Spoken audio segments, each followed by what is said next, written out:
This is Greg. He bet a long snapper would go in the second round. The long snapper from Florida is still waiting for his name to be called. Now this is EJ. EJ tuned into SportsGrid's draft coverage. He checked the app, tracked the markets, followed the pros. He didn't guess. He knew. BEJ SportsGrid draft coverage starts Thursday at 7:30 p.m. It's smarter to be on SportsGrid. Anyone that's been to a sporting event, the atmosphere before a game, I think Game Time Decisions has that same exact atmosphere. This is our arena.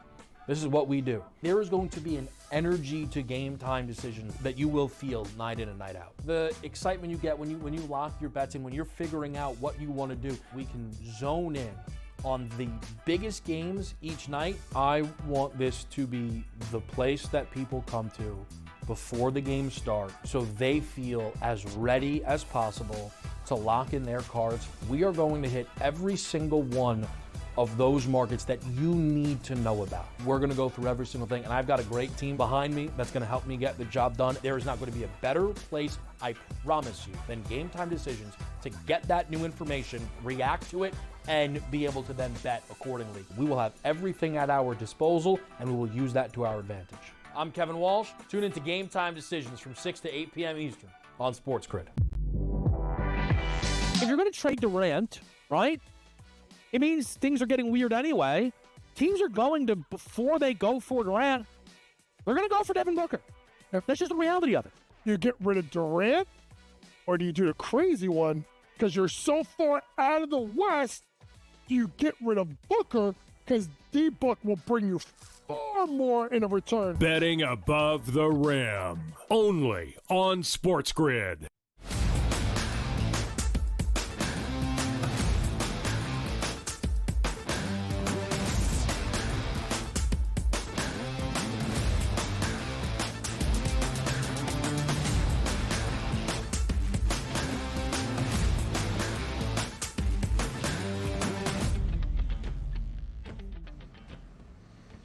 Hello and welcome to a Thursday live right here on the early line on SportsGrid and all across the SportsGrid network. That includes sportsgrid.com/watch, where you can find your favorite destination to consume everything all across the grid. He is Donnie Rightside. I am Ben Stevens. We are live together for the next 3 hours up until 11 a.m. Eastern time. I said a Thursday, but not just a usual Thursday. A Thursday that is draft day in the National Football League. Night number one, round number one of the 2025 NFL Draft tonight in Green Bay, Wisconsin, in the shadows of Lambeau Field, as we will see the future of the NFL take shape and take the stage at this year's draft. Plenty of draft discussions, best bets, wagers for you, where the markets have moved here on draft day to paint a picture of what we will see in tonight's opening round. A recap of a triple header of game twos last night around the association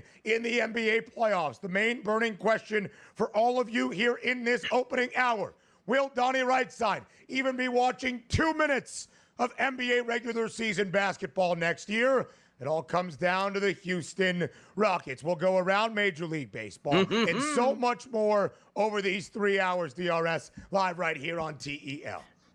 All right, so basketball for one night here. We held the torch for Houston, and they waxed Golden State, as they should, as a 2 seed versus a 7 seed. I'm very excited for that, and the energy is high. But just as the energy increases for the NBA, we have a triple header tonight. One of those games will start at 7. The other 2 games, 9:30 and later tonight. So again, the NBA, you don't want us watching is what you're saying. You want us focused on the draft, and that's okay tonight. And maybe so. That could be what we see. 7 p.m. Eastern time, the first playoff game in the Motor City for the Pistons since 2019 in a series evened at a game apiece. 9:30 in Oklahoma City between the Thunder, in Memphis between the Thunder and the Grizz. That's basically already over. And then the nightcap in Los Angeles, game 3 between the Clippers and the Nuggets. But while you're maybe tuning into some NBA playoff basketball, your main priority on this Thursday, the 2025 NFL Draft. Draft day is here, DRS, in the main storylines as I see it. in the parking lots of Lambeau Field. The limited movement we have seen. All 32 NFL franchise, for the first time in the common draft era, dating back to 1976, hold on to their original first-round pick as we enter draft day. Where will Shedeur Sanders go? Is his draft stock on a slide as we get ready for tonight's opening round? And how about the Heisman runner-up, Ashton Jeanty? Are we about to see our first top 5 running back in the NFL draft since 2018? And Saquon Barkley carried that mantle. A lot to dive into here in our draft discussions on the early line. My main takeaway from my guy Ashton Jeanty last year was dominant running back, chasing records, going to be a very good running back once he gets to the NFL. But you know what? It's hard for a guy to move up even a couple notches higher, Ben, in the final 48 or so hours. Do you know why he moved up a couple notches? Not because he's fantastic at running the football, that he had a great combine, that he lifts a lot of weights or he's fast. It's the fact that he actually came out and he's honest. Man, I'm in Green Bay. There's a stadium in the middle of a neighborhood. Yeah, there ain't much to do here. Oh, yes, Ashton Jeanty. This is why Green Bay should not be hosting the NFL draft tonight. It should be somewhere else. Ashton Jeanty, you actually should be the number 1 overall pick because your head is screwed on straight for me. How about that, Ben? How about that take? Donnie Rightside tried to tank Ashton Jeanty's Heisman campaign a season ago. He finished runner-up. Now he is advocating for Ashton Jeanty to be the number 1 overall pick. He will not be. That will be Cam Ward at minus 50,000. Green Bay will be an incredible sight for the 2025 NFL draft. But again, our main priority here in this opening hour outside of the NFL draft, Donnie Rightside's NBA fandom. Will he even be watching just a few minutes of the regular season next year? It depended on H-Town. It depended on the referendum that DRS set for the Rockets. Could they win in Game 2 as the 2 seed on their own home floor? A resounding yes to all of those questions. Houston evens up its opening round set against Golden State at a game all with a 109-94 win. The Rockets cover as a 3.5-point home favorite. Jimmy Butler got knocked out early in the game. No excuses, Golden State, at this point. Here's the Rockets were the better team last night. And understand this.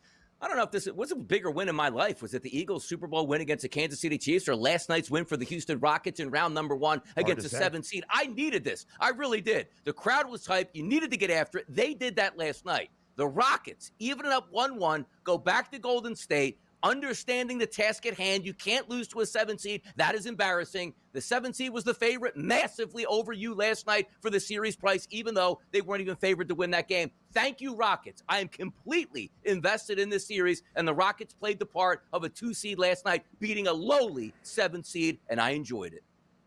About 9.5 minutes into that opening quarter, a scary collision for Jimmy Butler and Amon Thompson that sent Jimmy Butler to the ground. He was out for the entirety of the game after that. An MRI is set. Game number 3 in San Francisco on Saturday night. Jason Tatum missed his first ever playoff game in his Celtics career, and Boston still handled business on its home floor as the odds expected. 109-100. The Celtics take that commanding 2-0 series lead over Orlando because of a Paolo Banchero layup with about 9 ticks remaining. The Magic cover as a 10.5-point road underdog. Yeah, he's showing up there. And also, it was one of those where we didn't think Orlando would win this game in Boston, but stand up for yourselves, guys. Getting over double digits with the best player on your team, the other team's out, handle your business. They lost that game, but technically, Ben, they handled their business and got the cover. Yeah.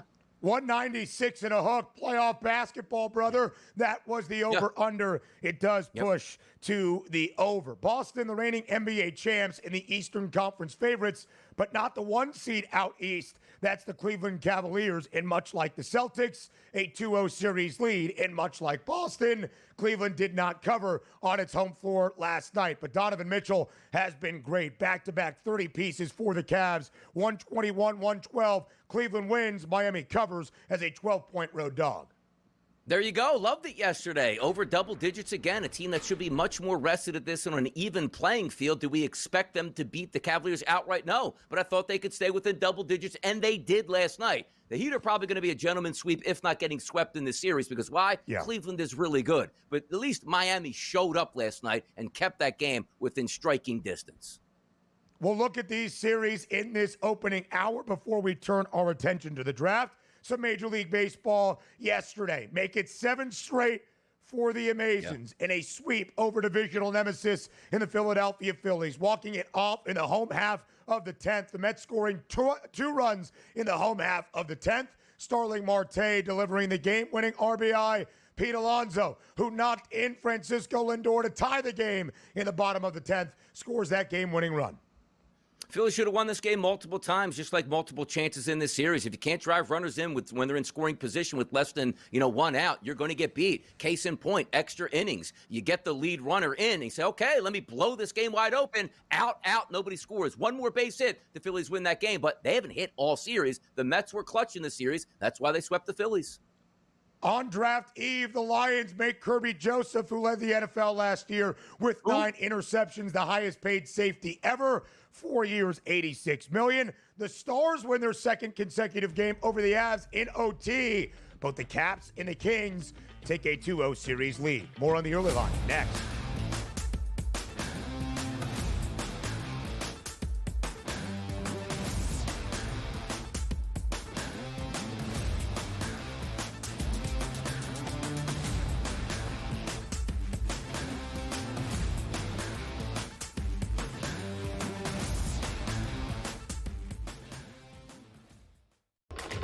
Enter into the magical world of McLuck.com, where even the smallest of spins can win real cash prizes.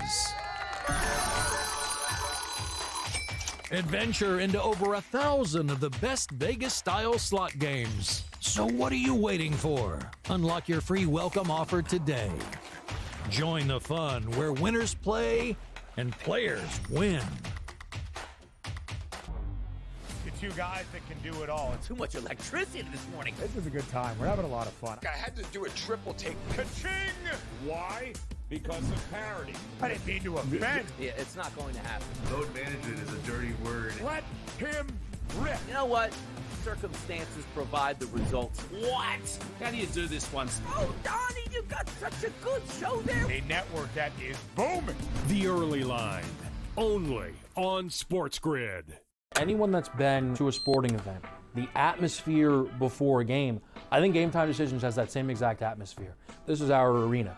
This is what we do. There is going to be an energy to Game Time Decisions that you will feel night in and night out. The excitement you get when you lock your bets in, when you're figuring out what you want to do, we can zone in on the biggest games each night. I want this to be the place that people come to before the games start so they feel as ready as possible to lock in their cards. We are going to hit every single one of those markets that you need to know about. We're going to go through every single thing, and I've got a great team behind me that's going to help me get the job done. There is not going to be a better place, I promise you, than Game Time Decisions to get that new information, react to it, and be able to then bet accordingly. We will have everything at our disposal, and we will use that to our advantage. I'm Kevin Walsh. Tune into Game Time Decisions from 6 to 8 p.m. Eastern on SportsGrid.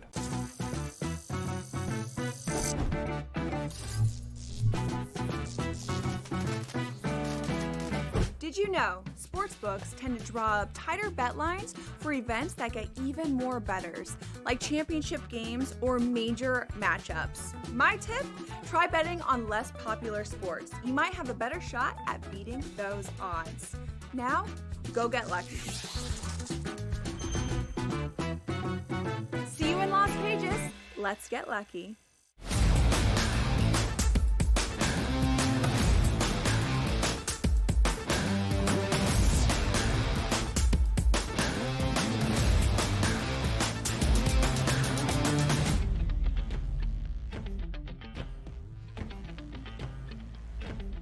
The Rockets referendum, as it has been set here on the early line. The number 2 seed in the Western Conference with home floor advantage in their opening round playoff series against the Golden State Warriors. Playoff pedigree, championship experience, that's Golden State.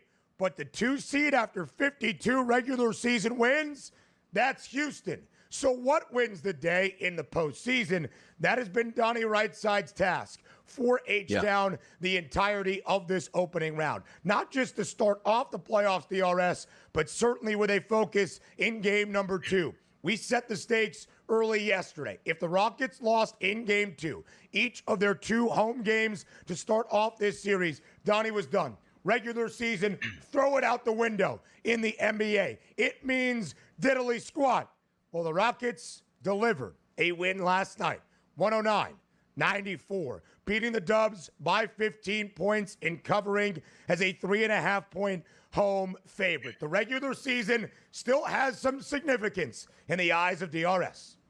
Absolutely, and we see that graphic up there. It says round 1, game number 2. That should just be for the rest of the way, round 1 referendum, because this is the only series that matters to me in round number 1. Sure, we're cheering other games on, we're betting them, we're doing well, prop bets and all that, but I'm so focused on the series because of why nobody cares about the regular season. This would be case in point if you had a blowout victory for the Warriors. Why watch anything in the regular season? No, we only get enjoyment out of it, and the players don't care until the playoffs are here. And also, you take a look at when we're absolutely sizing up these lines, particularly the totals. Regular season, 250, 240, 230. Postseason, 210, 205, 195. It shows you it's a completely different game where the players are carefree in the regular season on a night-to-night base, and then absolutely in the playoffs when it means something. Now, understand this. I do know what it means to have one of your best players not finish the game, which means, hey, play late into the third quarter, fourth quarter. You knock Jimmy Butler out of the game right away as their second best player, and it clearly affected them. As we talk about the trade that came over for Jimmy Butler, how well the Warriors played down the stretch, and how well they played, particularly defensively, in game number 1, which leaned on Steph Curry making shots and also Jimmy Butler. He wasn't there. But there's no excuses in the playoffs. You could have eased the Rockets. Oh, good, Jimmy's out. We'll take this game easily. They didn't.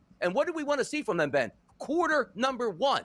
28-18, a 10-point advantage for Houston, which they extended by halftime. That's exactly the sign of a well-coached team that's listening to their coach and understanding the moment where you have to have a good start to get the vibes going in your own building to bring the crowd into the equation. They did exactly that. I was impressed by Houston, 109-94. Good defense there, limiting Steph Curry only to 20 points on 6 of 15 shooting. I needed that performance out of the Rockets, and I got it.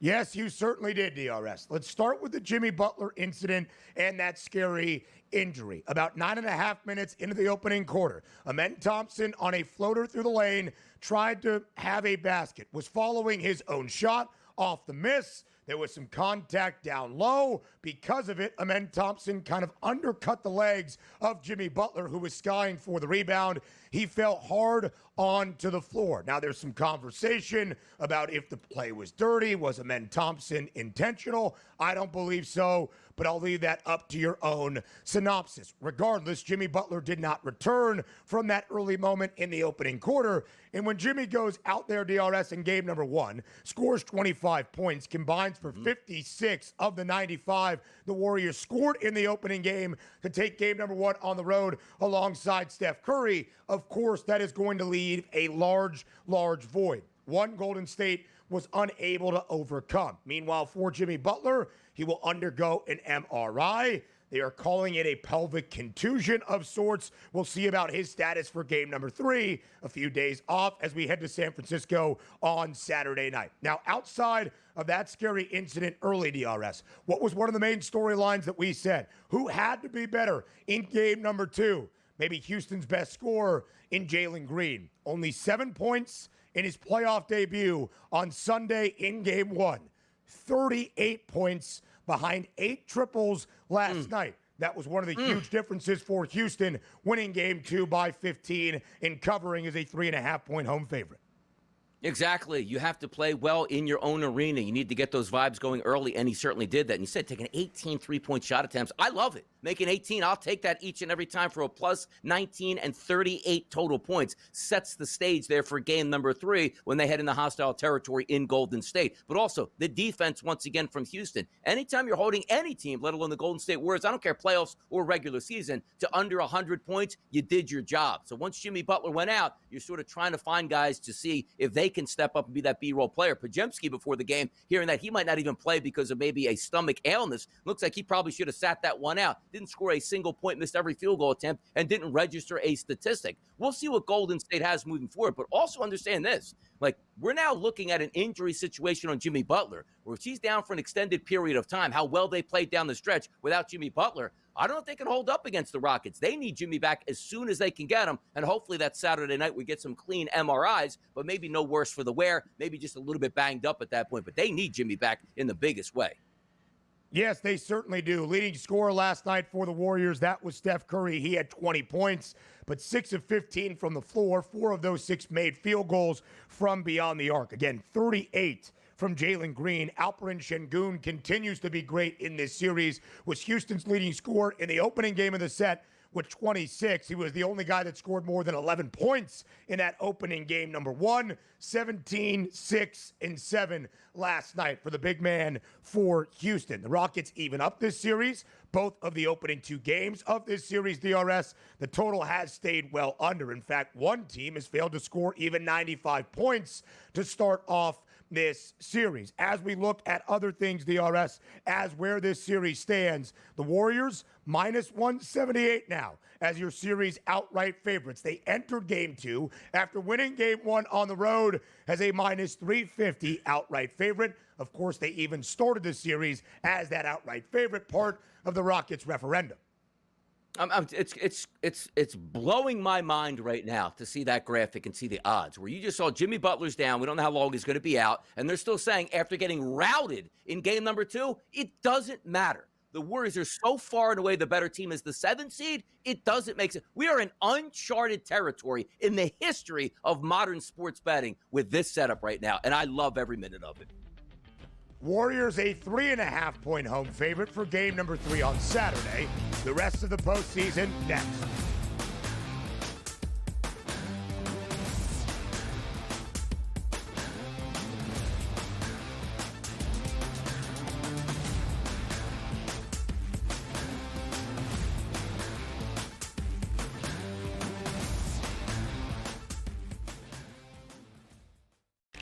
This is Greg. He bet a long snapper would go in the second round. The long snapper from Florida is still waiting for his name to be called. Now this is EJ. EJ tuned into SportsGrid's draft coverage. He checked the app, tracked the markets, followed the pros. He didn't guess. He knew. Be EJ. SportsGrid draft coverage starts Thursday at 7:30 p.m. It's smarter to be on SportsGrid. Anyone that's been to a sporting event, the atmosphere before a game, I think Game Time Decisions has that same exact atmosphere. This is our arena. This is what we do. There is going to be an energy to Game Time Decisions that you will feel night in and night out. The excitement you get when you lock your bets in, when you're figuring out what you want to do, we can zone in on the biggest games each night. I want this to be the place that people come to before the games start so they feel as ready as possible to lock in their cards. We are going to hit every single one of those markets that you need to know about. We're going to go through every single thing, and I've got a great team behind me that's going to help me get the job done. There is not going to be a better place, I promise you, than Game Time Decisions to get that new information, react to it, and be able to then bet accordingly. We will have everything at our disposal, and we will use that to our advantage. I'm Kevin Walsh. Tune into Game Time Decisions from 6 to 8 p.m. Eastern on SportsGrid. If you're going to trade Durant, right, it means things are getting weird anyway. Teams are going to, before they go for Durant, they're going to go for Devin Booker. That's just the reality of it. You get rid of Durant, or do you do the crazy one? Because you're so far out of the West, you get rid of Booker because D-Book will bring you far more in a return. Betting above the rim. Only on SportsGrid.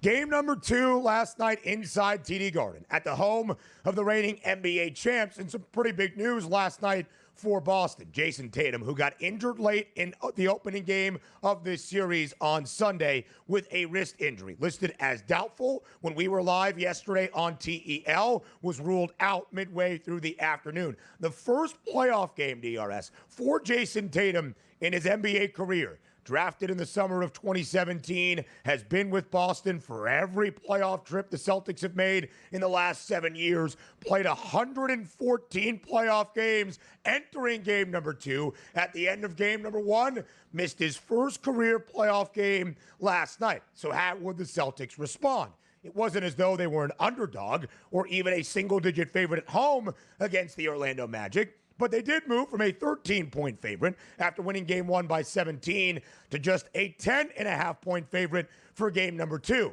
No Tatum, no issue outright. Boston wins 109-100 behind a very big night from the other J in Jaylen Brown.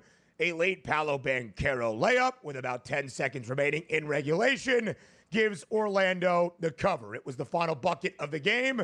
9-point margin. The Magic cover as a 10.5-point dog.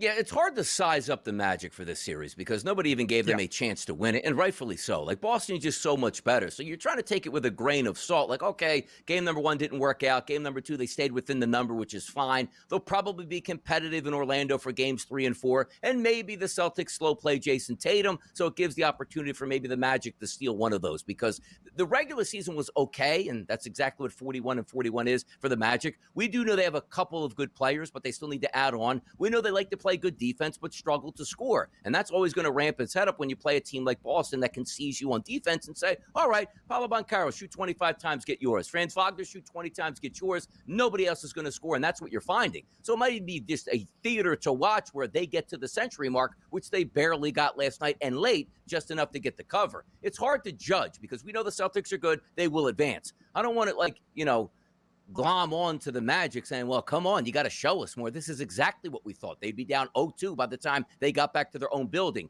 Game number 3 will be interesting because I always talk about that, the kitchen sink game where if they really want to make that last stand and have that big first quarter, have the halftime lead to show them, hey, Celtics, we're not going away. Or do they just fold up? Because if the Magic go down 0-3 in this series, the Celtics will smash them in game number 4 just to end it because Orlando won't want to get back on a plane and play a meaningless basketball game where they probably get drubbed by 25-plus points. Like the Magic's heart last night, stay within the number, played hard all night. They just don't have the talent the Celtics have, even without their best player. There's no shame in that. Yeah.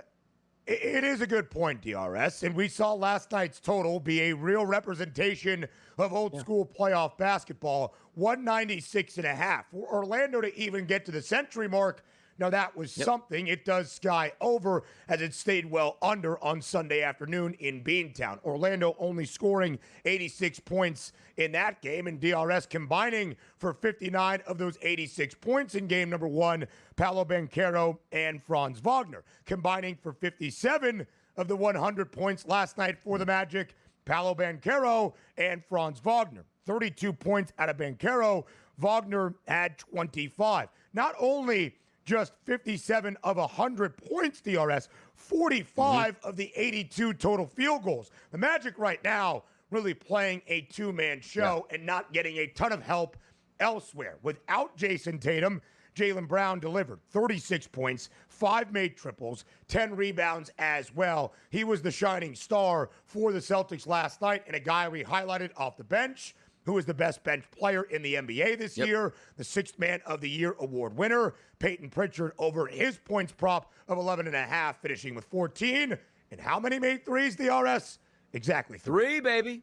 3. It's exactly what we talked about. So there's some of those underlying metrics Ben liked that I liked yesterday as well. Because you take a look at, for me, it was Peyton Pritchard make 3 or more 3-point shots last night. Very manageable, like that -110, -115 price. And then you take a look at the opposite side. Ben pointed out Anthony Black at 11 points when his number was ultra low there as well. So even if you're not taking the sides themselves, there are some players that you think can participate and have some fun, which those bench guys did yesterday. Magic hung around, showed a lot of heart. I just want to see game 3. Like, if Tatum doesn't show up in game number 3, I want to see what that line is going to be at game time, and also how serious the Magic are about, you know what? Let's make this a series, or at least make Boston sweat a little bit.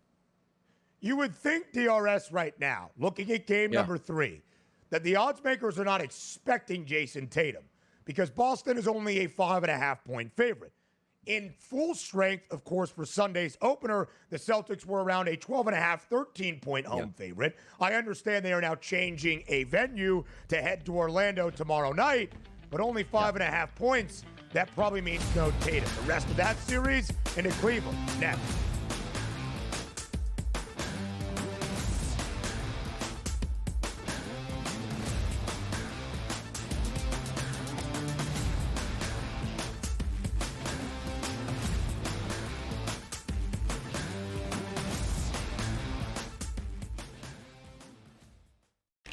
This is Greg. He bet a long snapper would go in the second round. The long snapper from Florida is still waiting for his name to be called. Now this is EJ. EJ tuned into SportsGrid's draft coverage. He checked the app, tracked the markets, followed the pros. He didn't guess. He knew. Be EJ. SportsGrid draft coverage starts Thursday at 7:30 p.m. It's smarter to be on SportsGrid. Anyone that's been to a sporting event, the atmosphere before a game, I think Game Time Decisions has that same exact atmosphere. This is our arena. This is what we do. There is going to be an energy to Game Time Decisions that you will feel night in and night out. The excitement you get when you lock your bets in, when you're figuring out what you want to do, we can zone in on the biggest games each night. I want this to be the place that people come to before the games start so they feel as ready as possible to lock in their cards. We are going to hit every single one of those markets that you need to know about. We're going to go through every single thing, and I've got a great team behind me that's going to help me get the job done. There is not going to be a better place, I promise you, than Game Time Decisions to get that new information, react to it, and be able to then bet accordingly. We will have everything at our disposal, and we will use that to our advantage. I'm Kevin Walsh. Tune into Game Time Decisions from 6 to 8 p.m. Eastern on SportsGrid. If you're going to trade Durant, right, it means things are getting weird anyway. Teams are going to, before they go for Durant, they're going to go for Devin Booker. That's just the reality of it. You get rid of Durant, or do you do the crazy one because you're so far out of the West? Do you get rid of Booker because D-Book will bring you far more in a return? Betting above the rim. Only on SportsGrid.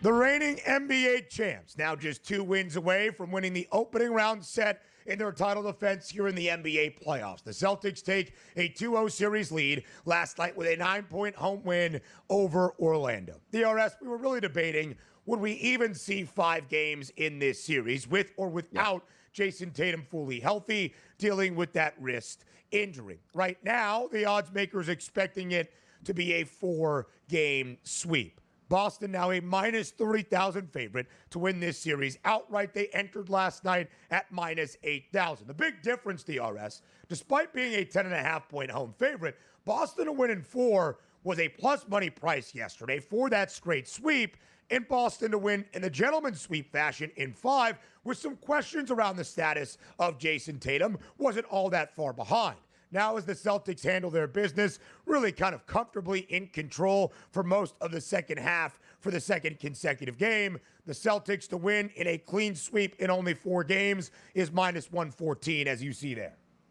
Yeah, and also, you usually would like to say, like, okay, well, give me some of the numbers for how Orlando actually plays at home. They're 22-19. It's like, that's kind of interesting. Like, if you have a 41-41 record, you figured, Ben, you really handled your business at home because you're not that great a team, and you sort of got some wins on the road. That wasn't the case. And then you take a look at the Boston Celtics and say, man, they were really good at home at 28-13.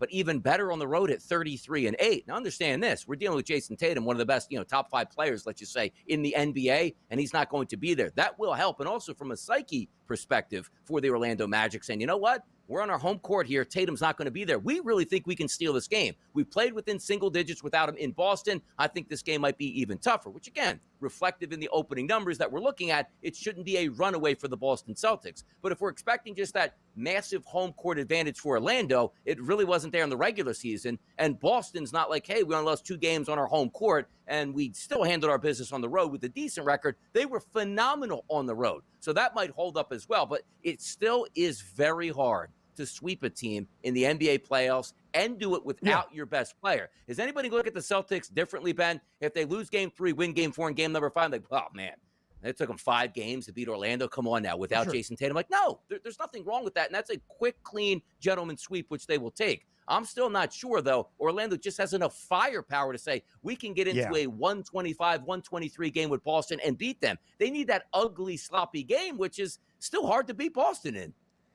In DRS, I think that's the issue, right? There was a thought that maybe the Magic could force at least a 5th game in a return trip to TD Garden because of how sound they are defensively. They've been good defensively, but they scored 86 in game 1, led by really only Paolo Banchero and Franz Wagner. They got to the century mark in game 2, but it's really only Banchero and Wagner, and it's not like the Celtics have gone off for 140 points. Heck, even 120, 103, and 109. And Orlando just doesn't have enough on the other side to technically keep pace, despite the fact they did end up with a road cover last night against the Celtics. Donnie, this is what we have seen out of Boston. Last year in their run to an NBA championship. 4 series, 19 total games, 16 wins, 3 losses. They have won both of their first 2 games in this postseason, 18-3 straight up. Now in their 2 past postseasons, and in terms of their cover margin, 11-9-1 against the spread. We expected it to be comfortable for the Celtics, and it is. Are we just still waiting our time, DRS, until we get to that Eastern Conference Finals matchup we have presumed would be the set since about December or January? Because the Celtics are up 2-0, as are the Cavaliers. But it hasn't been necessarily easy for Cleveland in either of their 2 games against the 8 seed, the Miami Heat. Cleveland wins last night in game number 2 to take that 2-0 series advantage, 121-112. Second consecutive 30-point performance out of Spida. Donovan Mitchell leading the way for the Cavaliers. The Cavs did win by 21, covering as a 12.5-point favorite in the opening game of this set. Last night, a 12-point home favorite. Did not cover against Miami. Both of the games in this series has gone over. Only series so far that we have seen 2 overs in each of the opening 2 games. And again, they pulled away late. They made the plays when it matters. That's championship caliber out of the Cavs, DRS. But this was just a 1-possession, 2-point game with about 3 minutes remaining. Yeah, and also, you take a look at this game where I was getting a little bit nervous where that cover was going to be blown because Cleveland was blowing out Miami. Like, oh, no, they're just not going to show up even for the second half of this game. But they did fight back, and credit them for doing that. And also, Tyler Hero, 40 minutes played, 14 of 24 from the floor, 4 of 11 from three-point range, 33 points. They needed every bit of those points here to stay within that number. And as you talked about, Boston meeting up with Cleveland, it's almost one where I like the first round of the playoffs because just about every night it feels like we're getting a triple header, which is fantastic. And then as you move forward, they turn into double headers and then single games and then one every other game. You get that. But I do want the Eastern Conference to move quickly here. Like, I want gentleman sweep or less for Cleveland every round. And the same thing for the Boston Celtics. Hopefully Jason Tatum comes back. He's completely healthy sooner than later because we're going to be set up for an unbelievable Eastern Conference final, which Cleveland will have home court advantage. I don't see any team stressed out, extra injuries that would blow that for me because it has been 2 teams the entire season in the Eastern Conference. We're just waiting them to battle for supremacy when they get there. And hopefully they do. Good win for Cleveland, good win for Boston. Hopefully Tatum's back, but we are careening to the course that everybody wants to see in the East. Cleveland versus Boston.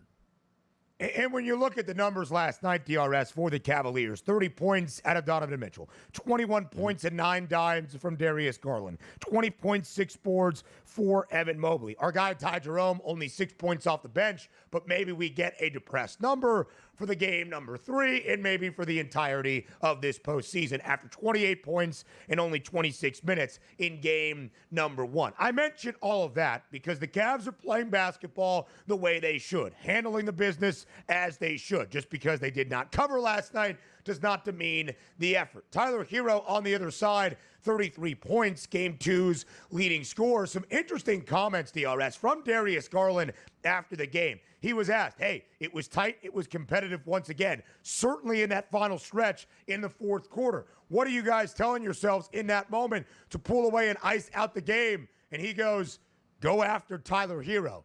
Go after their weak defenders. You got to love some of that drama here in the opening round of the postseason. Again, Miami is down 0-2. We know what the Heat have done in playoffs past. And, Donnie, when you look at the series odds right now, Cleveland up 2-0, a minus 20,000 favorite, much like Boston entering game 2, minus 8,000 last night. The Cavs are expected to make this quick. In fact, Cleveland, which I find odd, has a better price to sweep Miami, minus 122, then Boston has a better price to sweep Orlando, minus 114. I think, Donnie, if you're looking for a sprinkle, 5 games at plus 176 would make some sense. The Heat have not been blown out in this game. They trailed by 17 at the break last night. They carved their way back. Different story than game number 1 when they were really in it for a good majority of 36 to 40 minutes before the Cavs pulled away in the fourth quarter. I think Miami can win one in South Beach to force a return trip to Cleveland. Yes, and they can, and it really seems like you probably should just be betting money line on these teams in game number 3, because once you're down 0-3, you don't realize you're coming back. Sure. And you're not down 0-3 like in the NBA Finals. Like, hey, man, we don't know if we can get back. We're a great basketball team. We just didn't play well for 3 games. Let's take this one game at a time. You can't really take it one game at a time with the Miami Heat at 37-45 in the regular season going up against the 1 seed. You know your fate, and it's just about sealed, which means I would rather get on vacation than go back to Boston at this point. So if I'm betting these things, I think they all get to game number 5s with some of these Eastern Conference games. I'm just betting game number 3 money line outright, because if they don't win that game, they are nowhere coming near winning game number 4. Great point, DRS. If Miami is going to force a 5th game, technically they could have 2 spots of doing so, game 3 or game 4. But Donnie's right. In these opening round sets, this is the time for resilience. Miami, a 6.5-point home dog on Saturday afternoon, plus 205 money line. It is draft day. Next.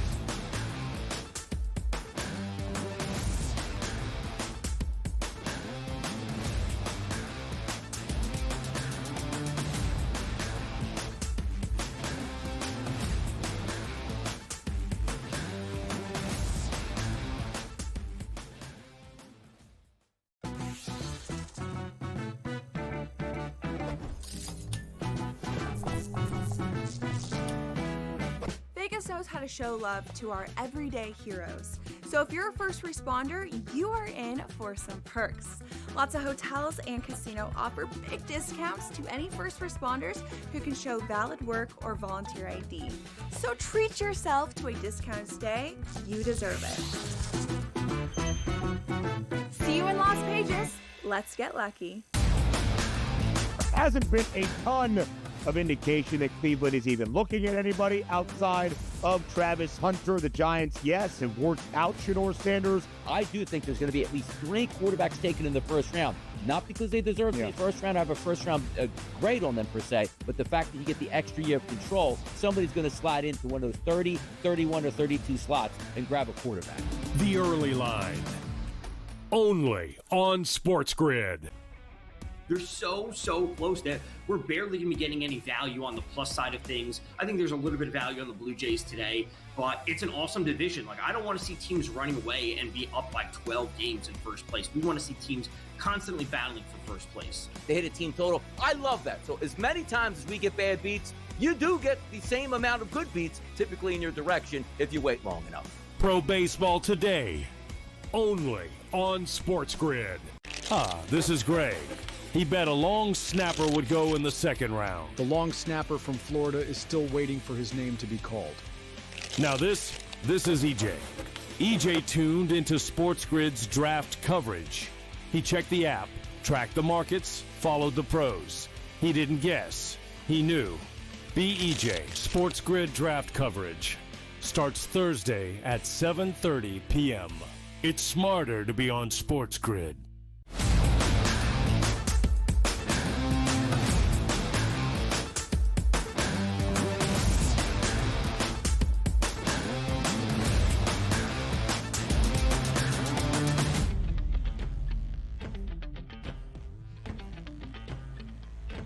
It is draft day in the National Football League. The 2025 NFL Draft begins tonight in Green Bay, Wisconsin. Opening night, opening round. And we will get you set with everything you need to know live right here on this Thursday on the early line. We'll show you where the markets have moved. We will talk about if the odds are solidifying the picture for tonight's round number one, all of the trends you must know, and of course, some winning wagers where value might still be available in those draft markets on the FanDuel Sportsbook. DRS, draft day has come here in 2025. It has. I got to tell, like, everybody has memories of, like, their draft night, which I had early spring 2000. Family was gathered around. We were watching the draft, and the phone never rang for me, man. It just didn't ring. So I realized at that moment my football career was officially over. But so many players tonight will not have that memory. That phone will ring. They'll be off to a new city. Millionaires minted and made, and it's a big night. And also, the bad football teams out there who struggled last year, their fan base is like, man, this is such a boring thing that we had. You get to fulfill that prophecy of hope for your future, whether it's a dominant defensive end, an unbelievable wide receiver cornerback combination, a quarterback that can light your franchise up for the first time since Steve Air McNair and maybe get you to a Super Bowl. So those teams that struggled last year and the fan bases didn't have a lot of fun tonight is your fun tonight, and we'll see what happens. It's a great point, DRS, and it is not hyperbole to say that the future of the National Football League will be shaped forever tonight by the correct decisions or by those poor mistakes in the draft order as well. Your franchise's future could be altered on this Thursday night in Green Bay, Wisconsin, in the shadows of Lambeau Field in Titletown. And DRS, one of the stories of the very start of this 2025 NFL Draft is the lack of movement in that draft order. For the first time in the common draft era that dates all the way back to 1967, every single NFL franchise holds its original first-round selection on draft day. Heck, not even draft day, at the start of the league year, which comes each and every year on the calendar in the middle of March. So, as we're talking about every single NFL franchise, let's put up the draft order that we have for tonight's first round. There you see it, DRS, 1 through 32. All 32 teams have that original first-round pick. There has not been a trade either from years previous or during this specific draft cycle at the end of the 2024 NFL season, getting ready for 2025 and beyond. Exactly. Love to see the draft board up there, all the logos there. And if you're just watching this network, this show this morning, and have no idea what American football is, you might ask yourself a question here, Ben. And that question would be, how do you get the draft order? And why are the Eagles picking 32nd? Why? They're the best football team in the world, which is the way it's supposed to be. And I hope when the Eagles select 32nd, and whenever it's the second round or the third round or the fourth round, when you get to bring up players from your past to announce it, they understand the task at hand, like we used to see with David Akers telling the Dallas Cowboys fans, yes, the reigning Super Bowl champion Philadelphia Eagles. Oh, it's a good night to draft 32nd. Why? Because the best football team in the NFL resides in Philadelphia. When you draft 32nd, it means you won a Lombardi trophy. It means that Donnie Rightside will have a second replica Lombardi, maybe in that set, as we get ready for a Friday or a Monday on the early line. Let's dive even deeper, DRS, examining the top 10, because we'll look at the odds in just a moment. We have draft odds for every single overall pick, 1 through 10. Here are the teams and where they stand. Might we see movement on draft day? Probably unlikely. I hope. As the draft begins, now that is a very, very different story. DRS, during the draft, we have averaged 5.6 trades in every single draft since 2020. The last 5 during the actual draft. After the first team goes on the clock, we have averaged 5 5.6 trades. We have seen a trade and a half on average, up or within the top 10 in every single draft since 2011. It's all quiet now on that draft front in Green Bay, but that could very well change in just about 12 hours or so. It can, and also, we need that intrigue. That's what makes draft night fun. You have unbelievable superstar front-end talent that we expect to go in the top 5. And that's if we'll talk about Ashton Jeanty gets the 5, who's now the favorite to be drafted 5th overall. By what team? Maybe it's Jacksonville, maybe somebody trades up. But you want to set this night up where somebody has their hand in the bag right off the bat, and it's like, doo-doo-doo-doo-doo, we have a trade. Number 2, Cleveland moves out. Oh, my goodness. That would set the night up so well. And even if we get 1, 2, 3 in the same order we predicted here, isn't 4 still that wild card right there with the Patriots? If they move out and trade, who's it going to be? Did somebody move in there to take Shador? Did somebody move up to take Ashton Jeanty because they can't wait till 5 because Jacksonville's going to be there? Or does Jacksonville go from 5 to 4 because they know somebody's going to jump them from Ashton Jeanty? Just give us that explosion to start the draft. Because the one thing we do love is throughout all these rounds, veteran players will be moved for draft picks, which is always fun to talk about. And sometimes midway through the first round, really good football players get traded for a first-round pick. We don't know who that's going to be, but the expectations are there. But just give us, Ben, one of those highlights in the top 5 where somebody moves up and we're not technically sure who it's actually for. That's what we need tonight. Absolutely so. DRS 1 through 3 feels rather solidified. The Titans, Browns, Giants in that order. The Patriots at 4, maybe. 5, the Jacksonville Jaguars have been called the wild card of this opening round and certainly in the top 5. Following Jacksonville, the Raiders select 6th, Jets 7th, Panthers 8th, the Saints at 9, and the Chicago Bears round out the top 10. DRS, we'll talk about 6 through 10 in just a moment, but 1 through 5, as of this draft morning, if the odds makers are this confident, are we going to see any surprises in those first 5 picks? Cam Ward on the day of the draft. It's all but a matter of time until we get official confirmation that Cam Ward is going first overall. A minus 50,000 favorite. And those odds are as up-to-date as you can be, DRS, but they're even stronger. Travis Hunter, now minus 2,000. Abdul Carter, now minus 2,000 to go second and third, respectively. Will Campbell, minus 600 as the 4th overall pick. And Ashton Jeanty is now a minus 230 favorite to go 5th overall. Those odds and the rest and the other big storylines for draft day next.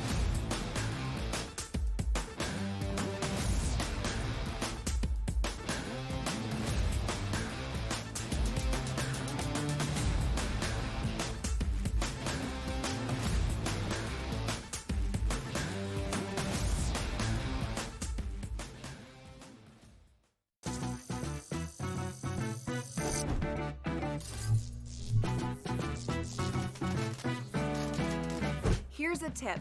Some machines and online games have higher average payouts than others. Want to try to maximize your odds? Well, do some research online to find games which have the highest RTP or return to player percentage. So now, go get lucky. See you in Las Vegas. Let's get lucky. The 2 guys that can do it all. Too much electricity this morning. This is a good time. We're having a lot of fun. I had to do a triple take. Ka-ching! Why?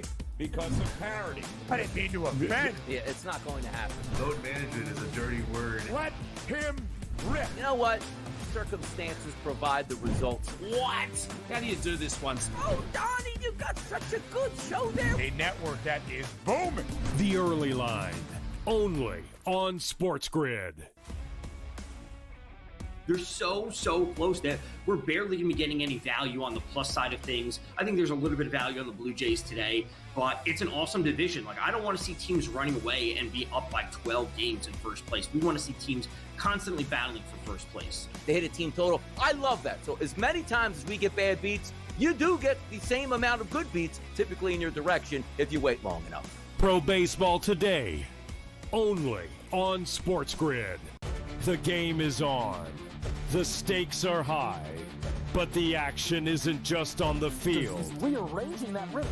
Get it inside! SportsGrid's in-game live. Your ultimate second screen experience. Couple 15.5 point live line. Every prop, every play, every day. Anything can happen. It's complete chaos. It's smarter to be on SportsGrid.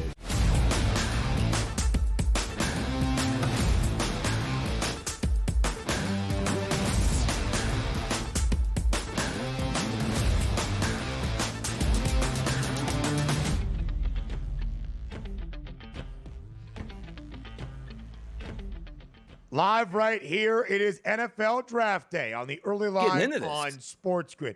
What? Yeah. What? I'm getting into the draft right now. Like, just talking about it, getting the vibes going. We've been talking for months about the same things. We just need some mayhem. We just need some top mayhem in this draft to set it off. Like, Ben, what happens if you get word? Later tonight, you're setting up, you're in the studio, maybe having a pregame meal, and you get word from one of our insiders at the SportsGrid Network that the number one pick is officially now for sale. Like, can't we have something like that would just break brains and shatter expectations? Why can't we have this? I don't know if we'll have that, DRS, but I do think we will see some movement, maybe in the top 5 and maybe even in the top 10. 24 consecutive NFL drafts, basically the entirety of this millennium, where we have seen a team trade within or into the top 15, at least on draft night or even before, but we're not expecting anything to happen prior to 8 p.m. Eastern time tonight in Green Bay. If they are trading into the top 5, top 10, who might that prospect be they are targeting? DRS, as the odds makers have shown, we have basically figured out the top 5. Cam Ward, minus 50,000 to go first overall. Travis Hunter, minus 2,000 now to go second. Abdul Carter, minus 2,000 now to go third. Will Campbell, minus 600 as that favorite to go fourth. In the big news yesterday, really in the last 24 to 36 hours, the Jacksonville Jaguars seem more infatuated with the running back Ashton Genty. Now a minus 230 favorite to be that 5th overall pick. Donnie, is that exactly what the top 5 of the draft order is going to look like? Or might there be a stunning surprise in just 12 hours? There has to. The surprise, I don't think, is coming from the top 3. Now, let's play it out how it should work. Like Cam Ward, minus 50,000. We've known for a long time. That's Tennessee's guys. They made that known. That's why the number is there. And I don't think anybody's trading up to get him. It's going to be too expensive, and maybe other teams aren't sold as much as the Tennessee Titans. Number 2 is Travis Hunter. I don't think that's going to change now. And rightfully so. A couple weeks ago, I thought that pick should have been Abdul Carter, and maybe somebody trades up to get him. I don't think anybody's trading up and using huge draft capital, I should say, to get Travis Hunter. I think he stays there. But the intriguing position to me really is the Giants and Abdul Carter at number 3. Other teams around the NFL might seem like it could be a bargain to go up and get him, and how much are the Giants absolutely in love? And the reason I say this, I think he's the best player in the draft. You might say, Donnie, what do you mean? Why wouldn't the Giants be in love with what you say is the best player in the draft? It's at a position that's not of need for the Giants when there's quarterbacks on the board, which means, do I trade out, get extra draft capital, still get a great player in the middle of the first round, still have enough capital to trade back into the first round with why I moved back from 3, where it doesn't really cost us anything? I think the Giants could be the true wild card at number 3. If they draft Abdul Carter, it's a great pick because he's a great player. But I do think there's the maneuverability where it's like, we technically don't need him, but we'll take him. But if somebody gives us a pretty good number at 3 to slide back a couple spots, recoup a first-round draft pick, and get the guy that we really need, I think that might make some sense there, Ben. Yeah, it really could, DRS. Again, for these teams that maybe don't have the most optimistic outlook for the upcoming NFL season, and you've got a lot of roster spots that need attention, if somebody wants to move up the draft board, then you could fill out and get a ton more draft capital if you decide to move back. But with that being said, DRS, oftentimes the move up is for a quarterback or at least an offensive player. In fact, on draft night in the last 15 years, the first move up the draft order, whether that be by a spot or a couple on draft night, 12 of the 15 times it has been for an offensive player, namely a quarterback. But in 2023, we saw the first move up the draft board to 3rd overall, the Texans selecting Will Anderson Jr. If the top 5 feels rather solidified, how about 6 through 10? We have no minus money favorites, and we have seen a lot of movement, both in prices and players DRS overnight. Kelvin Banks Jr., the offensive lineman out of Texas, now the favorite to go 6th overall to the Las Vegas Raiders. At the time of us filling out this show last night, Armand Membu, the offensive tackle out of Missouri, was a minus money favorite to go 6th. He is now the favorite to go 7th. Mason Graham, incredibly intriguing. The favorite to go 8th overall. The interior D lineman from Michigan at a plus 170 price. Mykel Williams, edge rusher out of Georgia, plus 260. And Tyler Warren, DRS, the Mackey Award winner from Penn State, plus 300 as the favorite to go 10th to the Bears. And I'm telling you, a lot of people just saw that graphic and are saying who he played for at this point, and myself included. I'm telling you right now, if we didn't talk about these names for about a week or two, I wouldn't know any of these players, who they played for, what position they're in. That's not a good look. Hour number 2, NFL draft discussion next.